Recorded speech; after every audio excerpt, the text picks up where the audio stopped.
마가복음 말씀 너는 내 사랑하는 아들이라라는 제목을 가지고 하나님 말씀 증거하도록 하겠습니다. 마가복음 1장 1절부터 15절까지 15절까지는 마가복음의 서론이에요. 지난 시간 우리가 8절까지 살폈던 것 같은데 서론이라 함은 마가복음을 이해하기 위한 어떤 밑그림을 이야기하는 것이죠.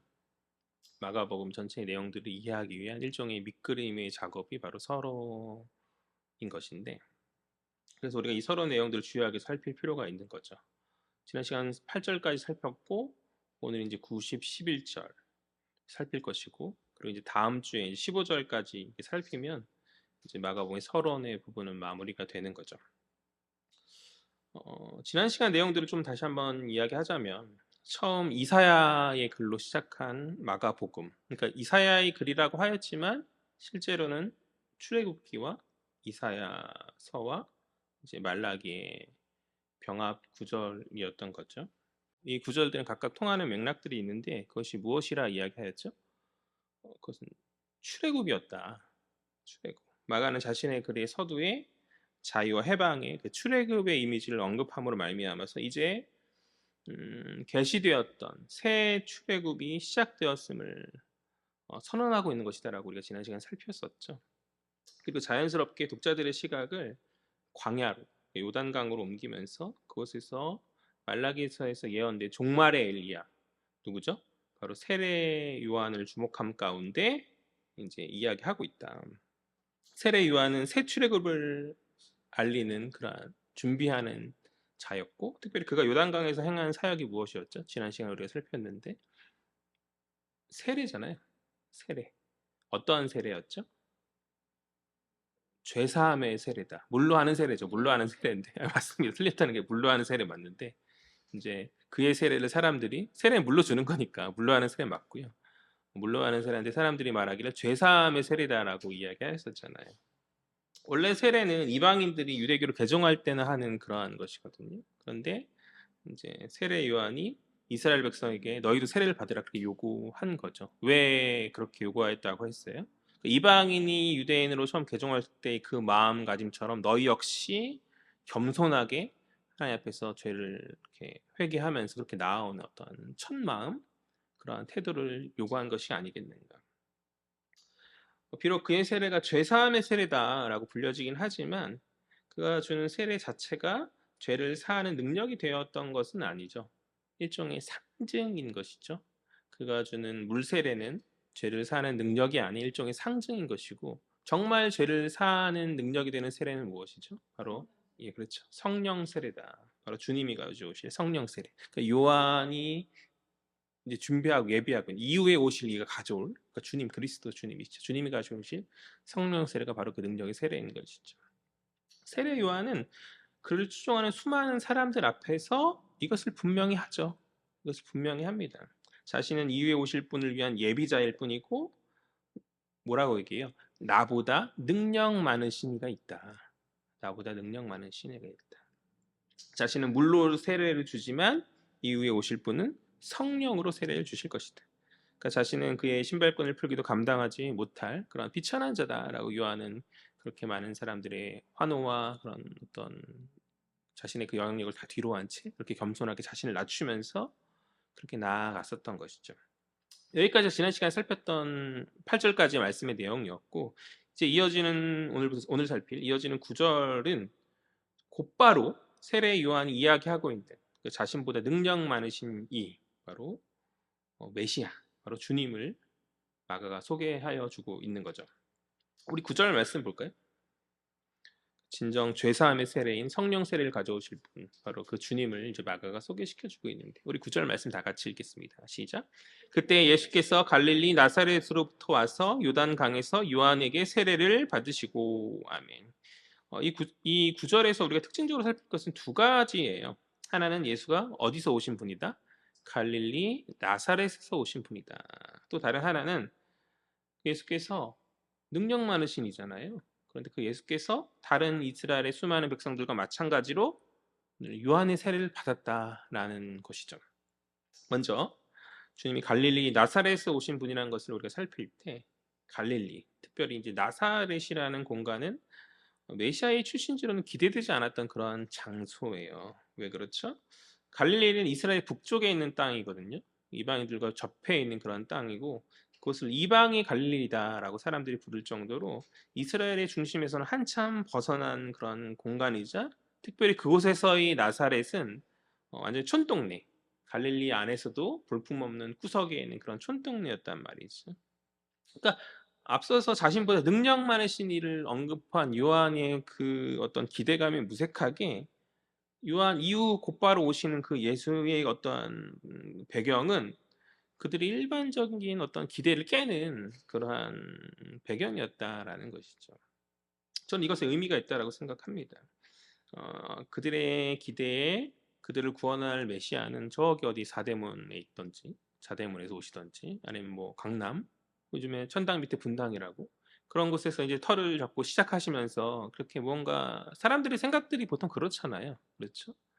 그러한 것일 텐데 저기 어디 이름도 듣보지 못할 어디 어디 면 뭐 이런 데에서 이제 보잘것없는 촌구석에서 주님이 오심은 주님이 걷는 이 길이 그 시작부터 순탄한 길이 아님을 이제 상징적으로 보여주고 있는 것이 아닌가.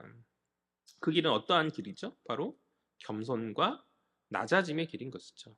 그러니까 일반적인 사람들이 기대하는 왕도가 아닌 거예요. 메시아, 이스라엘 백성을 위해서 전쟁하면서 세계를 정복할 어떠한 군주의 모습이 아닌 오히려 종의 길이고 고난의 길임을 상징적으로 그 예수 오시는 그 공간 나사렛이라는 공 갈릴리 나사렛이라는 공간을 통해서 마가 이야기하고자 함이 아닌가. 그러니까 예수의 그 시작의 미약함이 주님 마가복음을 통해서 우리에게 보여주실 당신의 첫걸음이었다라고 우리가 그렇게 이해하면 좋을 것 같아요. 그렇기 때문에 우리는 우리 인생 가운데 우리가 때로 뭐 초라하게 느껴질 때가 있고 또 우리의 미약함으로 말미암아 좌절하고 낙심하는 경우들이 참 많이 있는데 그러할 필요가 없다라는 것이죠. 주님도 그렇게 시작하셨다.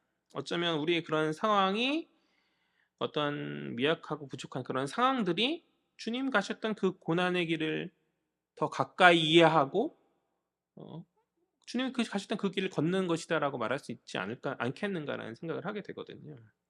많은 신앙인들이 고난에 낙심하고 높아지지 못하는 어떤 환경, 가지지 못한 그런 것들을 부끄러워하죠. 우리 하나님의 자녀고 하나님의 백성인데 그런 것들 어떤 별거 아닌 아무것도 아닌 것들 앞에서 부끄러워하면서 그렇게 뭔가 스스로를 계속 초라하게 여기는 그런 모습들을 보일 때가 참으로 많이 있는 것 같아요. 그러나 그것은 복음을 진정으로 이해하지 못한 것이죠. 우리는 어떠한 자입니까? 하나님의 백성이고 자신의 생명으로 우리를 사신 하나님의 소유이죠. 값비싼 소유란 말이에요. 그러한 복음의 어떤 의미, 우리 자신의 정체성, 복음으로 말미암아 우리의 자신의 정체성에 대해서 우리가 분명히 깨닫고 주님도 그렇게 그 길을 어려움의 길을 시작하시고 걸으셨는데 우리라고 못할 일이 무엇이겠어요? 하늘 영광 다 버리시고 낮은 곳에 내려오신 그분의 모습을 바라본 가운데 주님 우리의 상황과 어려움들을 다 아시고 그분도 다 이해하신다라는 어떤 그런 위로함 가운데 우리가 우리의 주어진 환경을 묵묵히 인내함으로 이기며 나아가야 하지 않겠는가?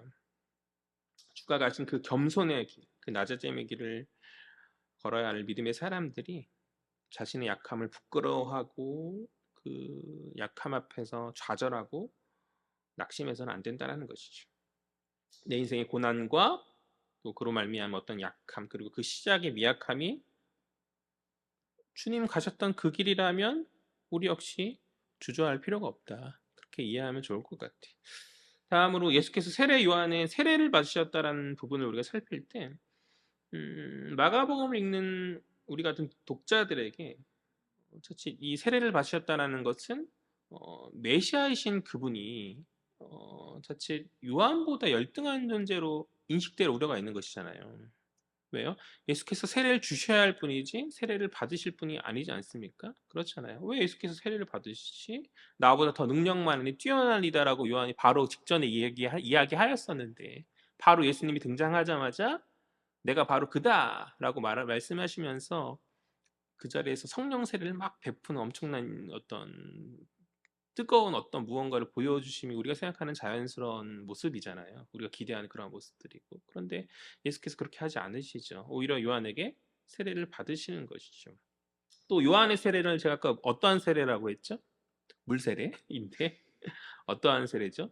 물로 주는 세례인데 죄사함의 세례잖아요. 그러니까 죄사함의 세례를 받는다라는 것은 죄가 있기 때문에 죄를 사하지는 세례를 받는다는 말도 되는 것이잖아요. 그러니까 죄 있는 자들이 받아야 될 세례를 죄 없으신 주님께서 지금 받고 계시다라는 것이죠. 그러니까 이러한 세례 받으신 모습, 요한에게 세례를 받으신 이 모습은 조금은 어색하고 좀 당황스러운 그런 모습이 아니겠는가. 그러니까 이 모습 역시 일반적으로 기대되는 메시아의 그 모습은 아닌 거죠. 우리가 기대하는 메시아는 이런 모습이 아니시죠. 그런데 예수께서 그렇게 하심은 의미가 있다는 것이, 예수께서는 스스로 자신을 죄인들과 동일시하셨어요. 죄인과 동일시하셨다. 그러니까 죄 없으신 그분이 스스로 죄인과 동일한 대우를 받기로 결정하신 거죠. 이것이 바로 복음 아닙니까? 이것이 바로 복음 아니에요? 죄 없으신 그분이 스스로 죄를 짊어지시고 죄인이 되셔서 십자가에 달리셨잖아요. 그러니까 그 시작이 여기서부터 시작되고 있다라는 것이죠.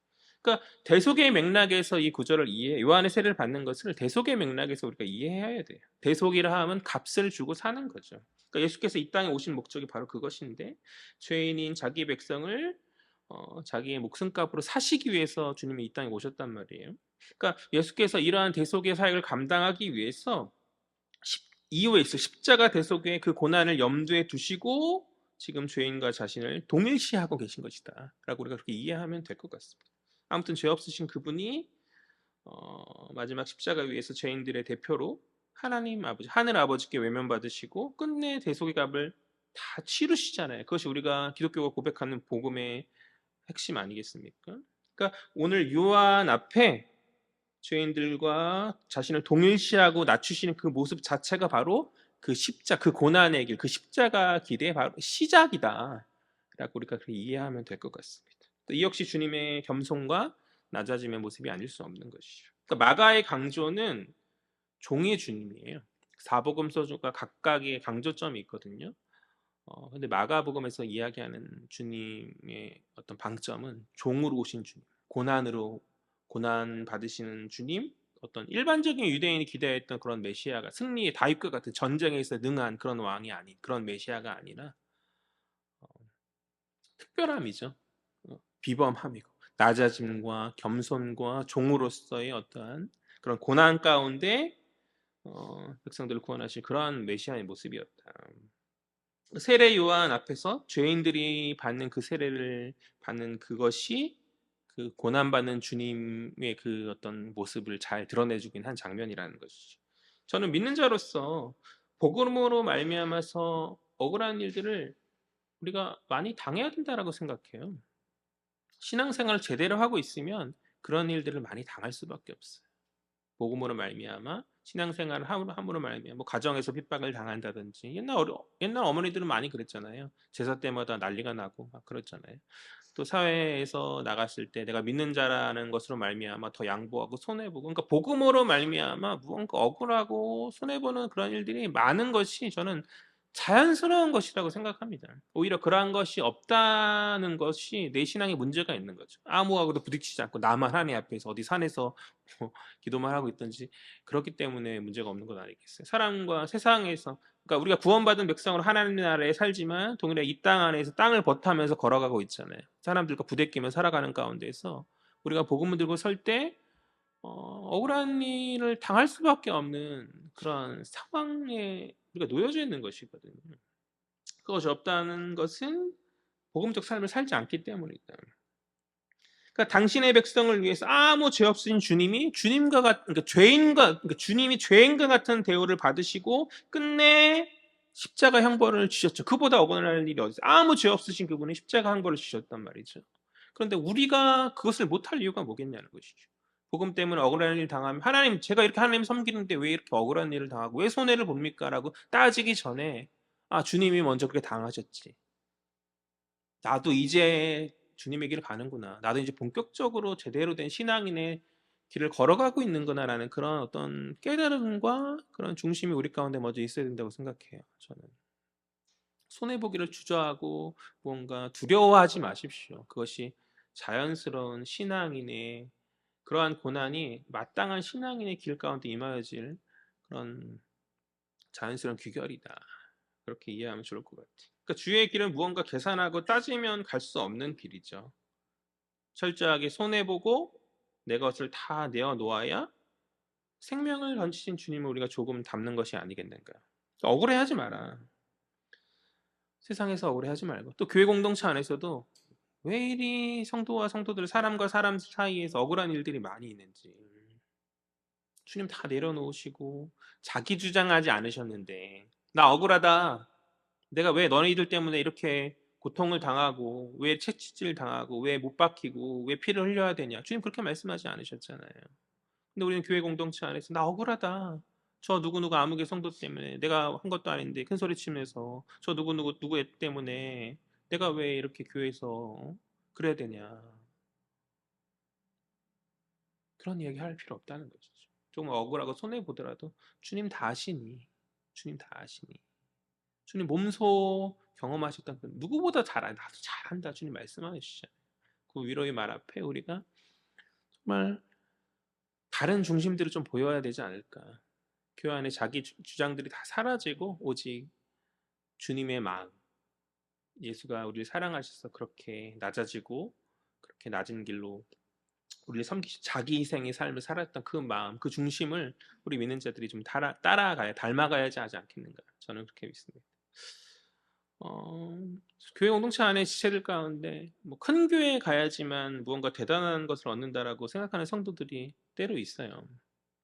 그러니까 어, 부족한 공동체에 억울한 게 많은 거죠. 이 교회 공동체가 나에게 뭔가 공급해주고 해줄 게 많아야 되는데 그걸 잘 못하니 더 큰 교회에서 내가 더 많은 것을 어떤 것을 얻고 막 그렇게 더 열심으로 그렇게 신앙생활 하겠다라고 그렇게 주장하는 지체들을 저는 간혹 봅니다. 여러 가지 겉면의 말들을 하지만 끝내는 보통 이제 큰 교회 가더라고요.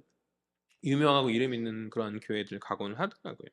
뭐 그것은 나름 성가대도 하고 뭐 선교도 하고 뭐 봉사하면서 행복하게 신앙생활 하는 것을 볼 때 아, 그래.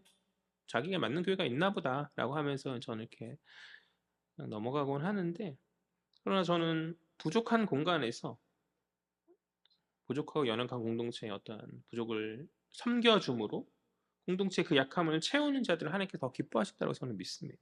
그러니까 다 갖춰지고 다 주어진 그곳에서 내가 있으나 마나잖아요. 내가 있어도 아무 문제 없고 없어도 아무 문제 없는 그런 다 갖춰진 그 공동체에서 뭘 더 하려고 하나라는 생각과 더불어서 그러니까 오늘날 성도들이 과거의 성도들은 주님께 드리려고 하였던 것 같은데 오늘날 성도들은 교회 공동체에서 무언가 누리려고 하는 것 같아요. 저는 그것이 영적 탐심이라고 생각하거든요.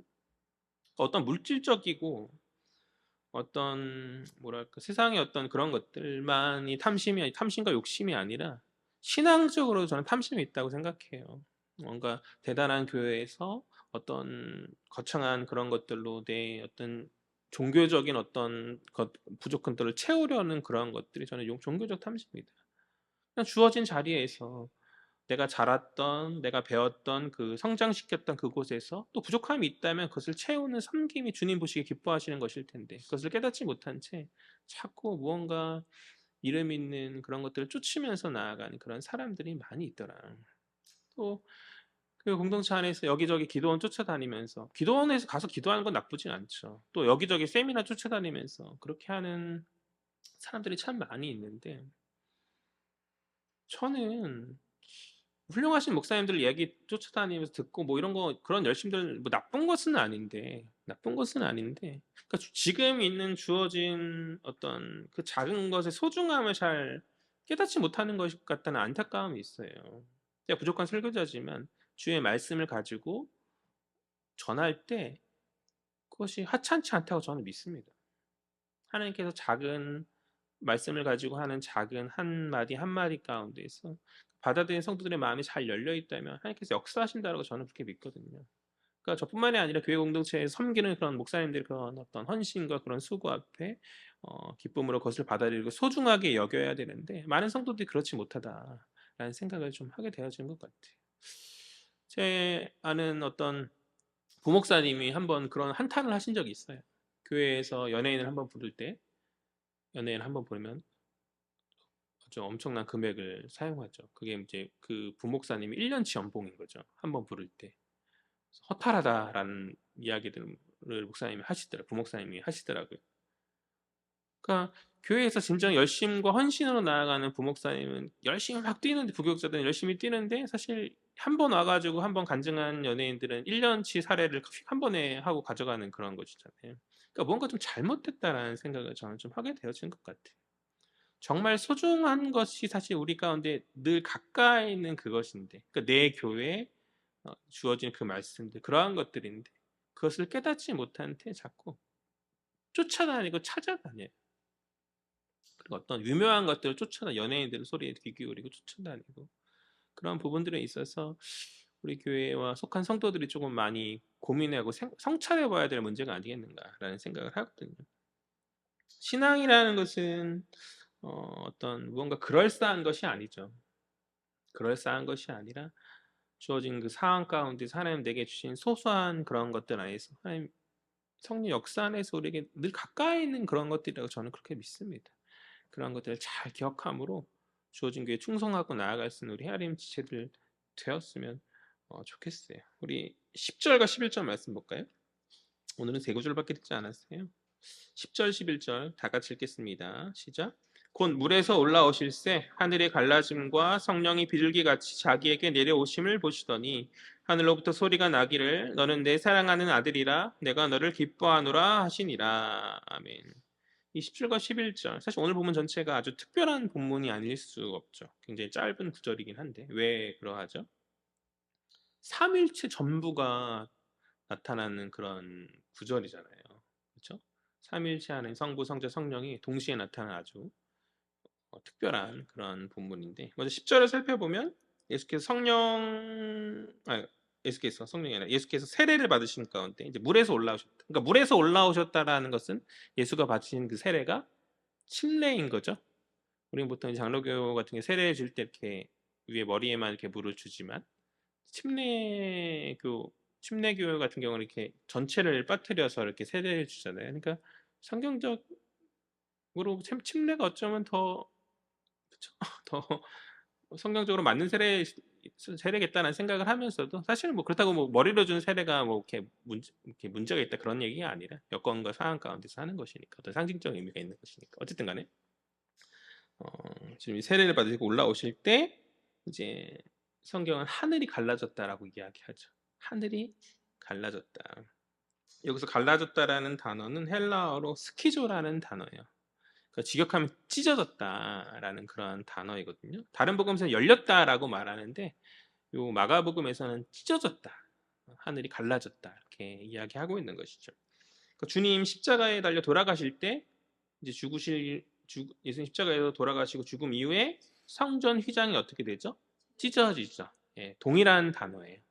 마가복음 10장에 나오는 걸로 기억하고 있는데 동일한 스키조라는 단어이고 아무튼 쌍으로 오늘 1장과 10장에서 쌍으로 어떤 이렇게 그런 구조적으로 구조적으로 아마 그렇게 기록하는 것 같아요. 성전 휘장이 찢어졌다는 것은 성전을 이제 외부로 구별하는 어떤 구분의 어떤 기준이 사라졌다라는 것이죠. 그래서 이제 성전이 필요 없는 새로운 시대가 열렸다라는 것에 어떤 의미가 있는 것인데 마찬가지로 동일하게 오늘 하늘이 찢어졌다는 것은 하늘과 땅의 구분을 지었던 것이 이제 사라지고 이제 본격적으로 주님이 역사하시는 하늘의 아버지께서 이제 아주 본격적으로 역사하신 그러한 어떤 새로운 시대가 마찬가지로 도래했음을 이야기하는 어떤 상징적 의미가 있다라는 것이죠. 그러니까 열린 것은 닫힐 수 있는 거예요. 그죠? 문 열리면 닫으면 그 말이죠. 그러나 찢어졌던 것은 다시 닫혀질 수 없는 이제 완전히 열려지고 완전히 그 구분이 사라졌기 때문에 이제 돌이킬 수 없는 새 시대의 우주적 변화가 이제 예수 그리스도로 말미암아 지금 마가복음의 서론이잖아요. 시작되었다. 그러니까 1절부터 8절까지 사실 그냥 읽으면 그냥 쓱 지나갈 내용들인데 새 출애굽과 새 시대와 뭔가 계속 변화가 우주적 어떤 변화가 일어났으면 계속해서 그러니까 어떤 상징적인 것들로 채워주고 있다. 저는 그것을 설명에 좀 지루할 수 있지만 설명해 주고 있는 것이죠. 그러니까 우리가 가지고 있는 현대인의 시각에서는 이해할 수 없는 그런 것들이지만 어떤 구약의 어떤 배경과 어떤 그런 상징의 이미지들을 잘 알고 있는 유대인들에게 있어서 이것을 이 마가복음가 기록하는 이 하나하나의 구절들은 큰 의미가 있다라는 것이죠. 제가 지난 시간에 이야기했던 것처럼 요단강 그 며칠을 부를 때 성도님들은 장례식 노래로 그렇게 이해하는 것처럼 무언가 그것을 딱 떠올릴 때 도식화하는 그런 이미지들이 있는데 이제 그것들을 가지고 마가복음은 시작하고 있는 것으로 이해하면 될 것 같아요. 그래서 조금 지루할 수 있다라는 생각을 좀 하긴 하는데 하나하나 설명하는 그런 것들이 그냥 그러려니 하시면서 새로운 시대에 예수가 말미암은 그런 시대가 열렸으면 이제 마가가 계속해서 지속적으로 사인을 보내주고 있다 정도로 이해하면 좋을 것 같아요. 우리가 성경을 좀 제대로 깊게 한번 읽고 그냥 지나갈 것이 아니라 이게 그런 의미구나라는 의미를 알면 좋은 거잖아요. 그게 우리의 성숙한 신앙과 또 우리의 복음서를 바라본 이해의 폭을 넓혀주는 것이기 때문에 제가 앞에 서두에서도 얘기했지만 이야기하였지만 서론이라 함은 마가복음의 전체를 이해하는 밑그림이니까 이 밑그림의 기초가 잘 되어 있으면 흔들리지 않고 이후에 있는 복음서의 내용들을 잘 이해하고 또 어떤 다른 어떤 잘못된 사설들에 이렇게 현혹되지 않을 수 있다는 거죠. 하나하나 꼼꼼하게 살피고 있는 것인데. 아무튼 다음으로 성령이 비둘기같이 임하였음을 마가복음은 이야기하고 있죠. 성령이 비둘기같이 임했다. 비둘기같이 임했다는 게 어떤 의미가 있을까? 그것은 창세기 1장 2절을 어떤 상징적으로 나타내 주고 있는 것이죠. 창세기 1장 2절에 어떤 일이 있었죠? 하나님이 태초에 천지를 창조하실 때 하나님의 영이 성령이죠. 성령이 수면 위를 운행하시더라라고 창세기 1장 2절에 그렇게 기록되어져 있잖아요. 그러니까 어떤 수면 위에서 비둘기가 같은 어떤 성령이 이렇게 지구를 이렇게 감싸고 있는 세상을 만드신 그 만물을 감싸고 있는 그런 이미지를 창세기 1장 2절은 이야기하고 있는 것인데 그것을 연상시키는 모습인 거죠. 비둘기처럼 오심은 바로 그러한 창조의 모습을 연상시키는 모습인 것이죠. 왜 창조의 이미지가 여기서 드러나고 있는가? 그러니까 창세기 1장 태초에 하나님께서 천지를 창조하셨던 것 마찬가지로 예수께서 오심의 그 사역이 바로 동일한 창조, 그러니까 새 창조다, 새 창조의 시작이다라는 것을 그러니까 마찬가지로 마가복음은 사인을 주고 있다. 그렇게 이해하면 좋을 것 같아요. 새 창조가 시작되어 있음을 이렇게 묘사하고 있다는 것이죠. 많은 사람들이 종말은 창조 때와 같을 것이다라고 생각했어요. 그러니까 비둘기와 같은 그런 형체는 그러한 소망의 실현이고 이는 새 창조의 어떤 표시이다. 또 계속해서 살피면 성령이 예수께서 내려오셨다라고 말하고 있죠. 예수께서 내려오셨다. 성령이 이제 하늘에서 내려오셨다. 근데 직역하면 예수 안에 오심이거든요. 예수 안에. 다른 복음서를 보면 예수 위에 계셨다. 성령이 비둘기같이 위에 계셨다라고 말하는데 마가복음만은 독특하게 예수께서 그러니까 성령이 예수 안에 오셨다. 그러니까 강조점이 있는 것이죠. 무엇이겠어요? 예수와 성령의 합의를 이야기하고 싶은 것이죠. 합의. 그러니까 합일성, 예수와 성령의 완전한 합일성을 이야기해 주고 있는 것이고 이제 이후에 예수의 모든 사역은 성령 사역이다라고 이렇게 이해하면 될 것 같아요. 우리가 복음서를 보면 예수의 하셨던 병을 고치시고 귀신을 쫓고 여러 가지 하는 사역들 앞에서 사람들이 비난하거든요. 어떤 사람들이 예수를 좀 이렇게 캐코지하고 예수를 이렇게 비판하는 어떤 많은 사람이 찾아와서 예수의 그런 놀라운 기적과 능력들을 귀신이 한다라고 비판하잖아요. 그런데 마가는 분명히 하는 거죠. 그렇지 않다. 성령이 그 안에 계심 가운데 예수의 모든 사역은 성령 사역이다라고 그 시작부터 분명하게 제시하여 주고 있다. 다음으로 11절 마지막을 보면 성부의 음성이 성자에게 들려주고 있어요. 무엇라 말씀하시죠? 너는 내 사랑하는 아들이라 그리고 내가 너를 기뻐하느라. 먼저 하나님의 아들이다라고 성부 하나님께서 성자 예수께 말씀하시잖아요. 너는 내 사랑하는 아들이다. 내 아들이다라고 말씀하시죠.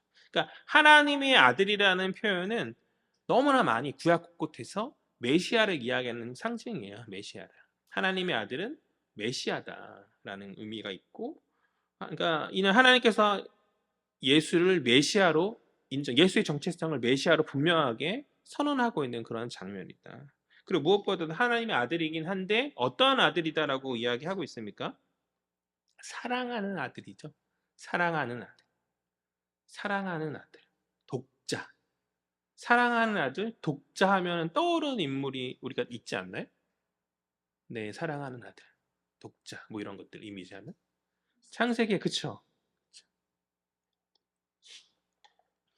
사랑하는 아들이면 이삭이 떠오르. 창세기 22장 이삭을 우리는 떠올릴 수 있는데요. 그들의 배경으로도 그런 거. 그러니까 우리 역시 어느덧 이렇게 그런 어떤 성경적 배경이 있어서 이렇게 대답을 할 수 있는 거죠. 그러니까 이스라엘 백성은 또 오죽했겠어요. 그러니까 이 사랑 아들이라는 구절을 딱 들었을 때 사람들이 이삭을 말하는 어떤 창세기 22장을 이야기한 염두에 두고 있는 것임을 이제 본능적으로 안다 할까? 그렇게 이해할 수 있는. 그러니까 창세기 22장을 배경으로 우리가 이것을 살펴야 되는데 창세기 22장을 보면 아브라함에게 하나님께서는 사랑하는 아들을 어떻게 하라고 말씀하시죠? 번제로 바쳐라 라고 충격적인 말씀을 하시는 것이죠. 그런데 아브라함이 그 하나님의 말씀에 순종해서 모리아산에 가서 이삭을 묻고 번제로 바치는 것이죠. 이 이삭 번제 드리는 이 사건, 이 묶어서 드리는 이 사건, 이스라엘 민족에 굉장히 의미가 있는 사건으로 그들이 기억하는 주제 중에 하나예요. 그래서 아케다 이야기다라고 해가지고, 아케다라는 뜻은 묶음이라는 뜻인데 아케다 전통이다라고 해서 그들이 계속 되뇌이고 되새기면서 그들의 어떤 정체성에 대해서 늘 상기하는 그런 구절, 그런 어떤 이야기 중에 하나, 전통 중에 하나인 것인데, 그러니까 11절에 주님이 사랑하는 아들이라 할 때 이스라엘 민족이 다 잘 알고 다 의미 있게 여기는 이 아케다 이야기, 그 이삭 번제 사건의 그 내용을 함축하는 것으로 많은 사람들이 이해한다. 우리가 그렇게 이해하면 될 것 같고요. 특별히 모리아산은 이후에 성전산이에요. 성전이 지어지는 산이고, 즉 예루살렘인 것이거든요. 그러니까 창세기 22장에서 이삭이 번제 나무를 지고 모리아산에 올라서 번제로 드려지죠. 마찬가지로 예수 역시 나무 십자가를 지고 모리아산에 지어진 성전터, 그 예루살렘에 올라가셔서 그곳에서 제물로 죽으심 당하심으로 말미암아 고난 당하시는 것이죠. 그러니까 이것을 연결하고 싶은 거죠. 이삭이 당하는 그 고난을 연결하고 싶어서 마가는 이야기하고 있는 것인데, 그러니까 11절에서 이야기하고 싶은 메시지는 그 하나님의 음성 속에서 예수의 정체성이 들어있는데, 하나님의 아들, 즉 메시아인데 어떠한 메시아인가? 이삭과 같이 사랑하는 아들인데, 이삭과 같이 사랑하는 아들, 이삭과 같이 고난받는, 고통, 순환을 당하는 그런 메시아임을, 그러한 아들임을 이것을 상징적으로 이야기해 주고 있다는 거예요. 이해가 되시나요? 장하게 굉장히 설명했는데 마가는 이야기하고 싶은 거, 예수는 메시아다. 하나님의 음성 속에서 하나님 분명히 선언하고 계신다. 예수는 메시아다. 어떠한 메시아? 이삭처럼 고난받는 어떤 메시아다. 그 이야기를 하나님의 음성으로 선언하고 계시다라는 것이죠. 그러니까 우리가 생각하는, 그러니까 기존의 유대인들이 생각했던 다윗과 같은 메시아, 전쟁에 능하고 무언가 사람들의 권력과 힘으로 세상 주변 열국들을 흔드는 그런 메시아가 아니다. 예수의 어떤 정체성은 우리가 아는 그것과 다르다. 하나님 분명히 말씀하지 않냐? 사랑하는 아들이다. 고통받고 고난받는 그 아들. 그러나 메시아이신 그분. 우리 기대하는 다른 그분임을 성경은 이야기해 주고 있다는 것이죠. 그러니까 이게 성경의 마가복음을 보면서 우리의 시야를 많이 교정해야 돼요. 우리는 예수 믿으면 복받고 세상에서 성공하고 어떤 무언가의 어떤 방점, 그런 것들의 방점을 찍는데, 뭐 틀린 말은 아닐 수 있거든요. 그러나 그것이 중요한 것이 아니거든요. 정말 예수 믿고 그 복음이라는 것은 고난과 어려움이 있고 환난 가운데서도 주님 가셨던 그 길에 함께 동참하며 가는 그것이 진정한 복인 거거든요. 그런데 한국교회가 기복신앙에 많이 물든 가운데 예수 믿고 복 받는 게 맞죠. 궁극적 복이 우리 가운데 임하는 것은 맞지만 우리의 그 복이 세상의 물질적인 것에 한정된 것이 아니잖아요. 그것을 뛰어넘는 무언가가 있으면 우리가 깨닫고 주님 가셨던 그 길을 고난의 길을 동참하면서 달려나가야 되는데 주저하는 거죠. 그것을 깨닫지 못한지 머물러 있다는 것이죠. 그러나 마가는 분명히 얘기한다. 너희 시각을 고치고 너희가 기대하는 그 메시아가 아닌 다른 메시아의 사역이 이제 시작되고 있다. 하나님의 음성을 임하여짐 가운데, 성령이 불같이 임하여짐 가운데 시작되고 있다. 바로 그 메시지를 계속해서 여러 어떤 구약의 말씀들과 여러 사인들을 가지고, 이미지를 가지고 우리에게 제시하여 주고 있다. 그 다음에 살필 것은 하나님께서 주님을 어떻게 생각하신다고 말씀하시죠? 기뻐하신다라고 말씀하시죠. 창조가 시작되었을 때 하나님 다 창조하시고 뭐라 말씀하세요? 좋았더라. 만물을 창조하시고 사람을 창조하시고 심히 좋았더라 이렇게 말씀하시잖아요. 저는 동일한 맥락이라고 생각합니다. 주님이 오심, 주님의 그 사역의 시작을 보시면서 좋았다. 이제 새 창조가 시작되어진 그것을 보시고 주님 좋았다라고 말씀하시고 또 이 표현은 이사야 42장에 나온 어떤 그런 맥락 가운데 이해할 수 있는 그런 구절인데 이사야 42장은 여호와의 종에 관한 그런 구절이에요. 이 종은 이방인에게 하나님의 공의를 베풀고 그 백성들을 대신하여서 고난당하는 어떠한 종이거든요. 그러니까 예언된 그 종의 모습이 이제 이 기뻐하신다는 단어를 통해 상징적으로 드러나주고 있다는 것이죠. 그러니까 대속의 고난을 통해서 기뻐하신다라는 이 말의 의미 안에선 대속의 의미는 대속의 고난 안에서 백성들을 해방시키고 이방인의 공의를 베푸는 종의 사명이 주께 있음을 성부께서 선언하고 계신다라고 이렇게 막아는 지금 그렇게 우리에게 드러내주고 있는 거예요. 앞서 마찬가지로 고난의 주님, 순환의 주님, 그런 어떤 종으로서 오신 주님의 특별한 어떤 것을 하나님이 예수의 정체성으로 부여하고 계심을 막아는 그렇게 이야기하고 있다. 이러한 광경이 벌어지면 성령이 임하고 하나님의 음성이 확 들려지면 놀라운 일이잖아요. 그렇죠? 그럼 그 자리에 있던 수많은 사람들이 반응해야 되지 않겠어요? 그런데 그 자리에 있던 수많은 사람들 이것을 경험하지 못해요. 이것을 경험하는 것은 오직 주님이에요. 그러니까 성부 하나님의 음성을 그들은 듣지 못하고 성령 임하는 것들을 그들을 보지 못합니다. 오직 예수 그리스도와 오늘 이 자리에 말씀을 듣는 독자인 우리들만 그것을 우리가 아는 거죠. 저는 이렇게 사실 왜 이런 상황이 벌어질 때 다른 사람들이 반응이 없지? 라고 생각했는데 성경을 꼼꼼히 보니까 이게 주님께 하셨던 말씀이고 주님께 보여주신 그런 놀라운 모습이고 다른 사람 세례 중 요한조차 그것을 보지 못하는 경험하지 못하는 어떤 특별함인 것이거든요. 그러니까 주님이 사역을 시작하는 어떤 초창기이기 때문에 고난의 메시아 종으로 오신 주님의 그 메시아는 어떤 다른 이들에게 드러나지 않는 어떤 비밀인 거죠. 그러나 계시의 빛이 완전히 드러난 가운데 사는 오늘의 신자인 우리들 앞에서 우리들은 말씀을 통해 이것을 보는 거죠. 그러니까 과거에 그런 생각들을 많이 했어요. 예수님 제자들은 예수님의 이적을 눈으로 바로 보고 병 고침 낫는 거 보고 말씀을 이렇게 되는데 어떻게 믿지 않을 수가 있는가? 그들이 우리보다 더 많은 것을 보고 그런데 그렇지 않아. 우리가 그들보다 더 많이 알고 더 많이 이제 완성되어진 계시의 빛을 우리가 보는 것이거든요. 그들은 그 과정 안에 있어서 오히려 우리들보다 주님을 직접 목도하고 하지만 우리보다 어쩌면 더 못 본 거라고 생각할 수 있죠. 그러나 우리는 완전히 신구약이 완전히 완성되면 그러니까 드러나야진 계시의 밝은 비단에서 우리는 깨닫고 보는 거죠. 오늘 이 자리에 우리는 예수에게 성령이 임하시고 주의 음성이 듣는 것을 말씀을 통해 듣고 봅니다. 그러나 그들은 보지 못해요. 그러니까 그때 그들은 알지 못했던 특별한 계시의 비밀을 우리는 누리는 자들인 것이죠. 그 은혜가 얼마나 큰지 깨닫는 저와 여러분 되었으면 좋겠어요. 무언가 대단한 것을 쫓아다녀요. 제가 지난 시간에도 말했지만 이빨이 금으로 바뀌고 막 그런 것들 있잖아요. 병 고치고 병을 고쳐주고 막 그런 것들 놀라운 일이죠. 특별한 일이 분명하죠. 그러나 중요하다라고 말할 수 없다고 생각해요.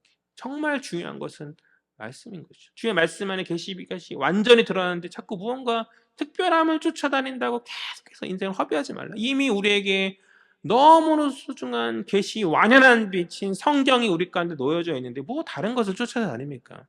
예수 그리스도가 우리 중심의 주인이 되신데 뭐 다른 세상의 어떤 좋은 것들과 높아진 것들을 쫓아다닙니까?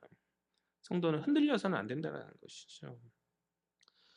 당대의 사람들에게 있어서 십자가는 저주였어요. 저주의 나무에 달려 죽은 자는 저주 달린 자다. 그들에게 그 생각은 깨어지기 어려운 그런 것이지만 우리에게 있어서 십자가는 저주입니까? 아니죠. 고난과 어려움이긴 하나 그러나 결국 승리의 길이잖아요. 우리는 아는 거죠. 더 열려진 계시의 비단에서 우리는 그것을 아는 것이죠. 비밀인 것이 밝히 드러나고 많은 이들이 그것을 인정하는 그 순간이 그러니까 예수님 지금 세례 받으시고 음성을 듣는 상황 가운데 사람들 가운데 임하지는 않지만 이후에 그렇게 돌이켜지는 사건이 일어나게 될 거예요, 분명히. 우리는 그 돌이켜지고 변화되는 것을 다른 이후에 있는 복음서의 기록을 통해서 살피는 것이고, 그리고 그 변화됨의 결과가 우리들이죠. 이 자리에 앉아 있는 우리들이죠. 우리들. 그런 과정 안에서 우리에게까지 하나님 계시의 빛이 온전히 임하여졌다는 그 사실, 그것에 우리가 기뻐함으로 은혜를 누리며 사는 복된 신자들 되어지길 간절히 소망합니다. 특별함과 어떤 무언가 어떤 자꾸 그런 것들을 이렇게 하면서 신앙생활 할 게 아니라 주어진 그 말씀, 내가 다 주셨던 그 말씀에서 내가 주님 말씀으로 말미암아 내가 주님을 알고 주님을 말미암아 구원의 확신을 얻고 더 무엇이 필요해요? 더 무엇이 필요합니까? 저는 묻고 싶어요. 더 무엇이 그거보다 더 중요한 게 뭐가 있어요? 예수면 충분합니다. 우리가 이야기해요. 예수면 충분합니다. 그런데 예수가 충분하지 않은 것 같다는 생각이 들 때가 많이 있어요. 정말 예수가 충분하십니까? 예수로 충분합니까? 주님 주신 말씀으로 우리 충분합니까? 자꾸 다른 거 이단의 어떤 잡설이나 이런 것들을 사사로 서서히 그런 거에 휘둘리지 마라. 이미 우리에게 완벽히 주셨고 자꾸 뭐 어떤 집회에서 무언가 막 기적이 일어난다더라, 무언가 뜨거움이 임한다더라 이런 거에 너무 귀 기울이지 마세요. 그냥 성경책 보시고 성경책 열심히 읽으세요. 그게 더 복이다. 저는 그렇게 믿어요. 우리는 모르는 자들이 아니다. 아는 자들이다. 그러한 분명한 알 가운데서 이제 우리에게 남은 것은 걸어가는 거죠. 주님이 가셨던 그 길을 걸어가는 거죠. 서론에서 계속 오늘 11절까지 살폈는데 계속해서 이야기하고 있는 중요한 포인트가 무엇이죠? 하나는 새 시대가 열렸다. 새로운 출애굽이 열렸다. 주님의 창조의 그 새 창조가 열렸다라는 것이고, 두 번째는 뭐예요? 주님의 정체성이죠. 주의 정체성이 무엇이죠? 메시아이시죠? 그런데 어떠한 메시아예요? 고난받는 메시아잖아요. 고난받는 메시아. 고난받으신 메시아의 그 길을 이제 우리가 가야 된다라고 이야기하고 있는 것이. 마가는 그 길에 우리를 초청하는 거예요. 예수께서 이렇게 이러한 길을 이제 걸어가실 것을 계속해서 보여줄 거거든요. 마가는 계속해서 반복해서 이야기하는 구절들이 있어요. 그래서 뭐냐면 단어가 있어요. 곧이에요. 곧. 장면이 바뀌고 바뀔 때마다 곧 하면서 장면을 빠르게 이렇게 바꾸거든요. 그러니까 뭔가 예수께서 이곳 저곳을 다니시는 것을 굉장히 스피디하고 빠르게 계속해서 앞으로 이야기할 거란 말이죠. 그 길, 그러니까 예수가 가는 그 길인데 그 길에 너희가 동참해라. 그런데 그 길이 어떠한 길이다? 고난과 어려움의 길이다. 마가복음 16장인데 3분의 1이 예수님의 마지막 일주일 그 예루살렘에서 고난받았던 것에 대해서 11장부터 아마 그렇게 시작이 될 텐데 그렇게 이야기하고 있어요. 거의 6장 정도 되는 분량을. 그러니까 어떤 사람들은 이야기해요. 마가복음 16장에서 서론이 엄청 긴 어떤 고난을 이야기하는 복음서다라고 이야기할 정도. 그러니까 10장 정도까지는 다 서론이고 나머지 6장 그 예루살렘에서 고난 당하시는 그것에 대해 중점을 이야기하는 복음서다라고 얘기할 정도로 마가복음의 어떤 고난에 이야기하는 그 중요성을 이야기하는데 그 길을 우리가 함께 걸어가자는 것이죠. 동참하자는 것이죠. 승리하기 위해서 예수 믿으려고 많이 하는 것 같아요. 뭔가 높아지기 위해서 뭔가 자녀가 잘 되고 뭔가 이렇게 특별함을 위해서 예수를 믿는 것 같아요. 참되게 예수를 믿는 것은 예수를 말미암아 우리가 무언가를 얻고 누림이 아니라 예수께 나의 것을 드림으로 바뀌어야 되는 거죠. 예수가 가셨던 그 길을 걸어가고 예수가 받았던 고난을 기뻐함 가운데 나도 그 길을 걸어가는 그것, 좁은 길 가라고 말하지 않습니까? 그 길을 걸어갈 수 있는 것이 참된 성숙한 신앙인의 길이라고 저는 생각합니다. 예수 처음 믿으면 신앙생활 처음 하면 하나님께서 기적을 보여주셔요. 때때로 어떤 사람들에게는. 왜요? 처음에 믿음을 가질 수 있도록 어떤 신앙의 문턱을 많이 낮추시고 오게 하시는 거죠. 근데 신앙생활 오래 하면 할수록 그런 기적들보다 하나님께서 인내를 요구하시고 변화를 요구하신단 말이죠. 우리가 이제 그러한 성숙한 신앙의 모습으로 좀 나아가야 하지 않겠어요? 예수 믿고 복 받고 뭔가 잘 되고 뭐 아니다라고 말하고 싶지 않아요. 그것도 중요하고 기도해야 돼요. 그렇게 기도해야 돼요. 그렇게 기도하지만 뭐 그리 아니하실지라도 또 내 주어진 상황까지 하나님께서 내게 주신 어떤 특별한 고난의 사명이 있다면 그 사명을 마다하지 않고 달려나가는 그 모습이 참된 신앙이 성숙한 신앙인의 모습이 아니겠는가. 많이 교정되어야 된다. 마가복음을 살필 가운데 고난을 주저하지 않고 주의 길을 묵묵히 쫓을 수 있는 마가의 초대 앞에서 주님 이렇게 걸어가신다. 너희도 이 길에 동참해라는 이 마가의 초대 앞에서 우리가 아멘 그렇습니다 주님 내가 그 길을 걷겠습니다라고 말할 수 있는 저 여러분 되었으면 좋겠어요. 예수의 수많은 제자들이 그렇게 하였고 그들의 수고와 헌신으로 말미암아 오늘 우리가 이 자리에 주의 말씀을 듣고 앉아 있는 것이죠. 또 우리의 수고와 헌신으로 말미암아 우리의 어떤 주변의 이웃들과 또 우리 이후의 다음 세대들이 주님께 나아오는 그런 놀라운 변화가 임하여지는 것 아니겠어요? 그런 복음의 통로, 복음의 어떠한 은혜의 그런 통로 역할을 우리가 온전히 감당할 수 있는 우리 헤아린 모든 지체들 되어지기를 주의 이름으로 간절히 소망합니다.